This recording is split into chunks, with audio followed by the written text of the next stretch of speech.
তাই ঘুরতে ঘুরতে ঘুরতে ঘুরতে 40 টাকা, মন খারাপ, শরীর ক্লান্ত হয়ে গেছে, শরীরও আর ভালো লাগেছে না। আর মুখ গরমটা মনে করো মুখ কেমন লাগেছে, মনে মাথা ঘুরেছে। এই জন্য কি চা খাইলাম, খেয়ে মানে পদে 20 টাকা, আমার ক্লাসে আগের 20, এটি 40, গোটি মোটে 50 টাকা। বাড়াইছেন কখন? ঘরে বেড়াতে ঘন্টা খানিক হয়ে গেল।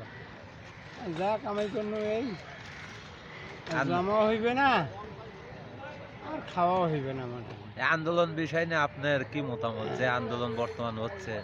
গুলি করি দেশত, বাংলাদেশত গুলি করি একবারে পাইকারি মারি দিবে, ঝামেলা শেষ। আর ঝামেলা সাথে কারো দেখা নেই। ঝামেলা শেষ। হ্যাঁ, ঝামেলা শেষ। তো কেন কাঙ্গালের মরণ কানে না হয় তা তাড়াতাড়ি মরণ। তাই দেশে বাড়ি কোন জায়গা? দেশে নীলফামারী।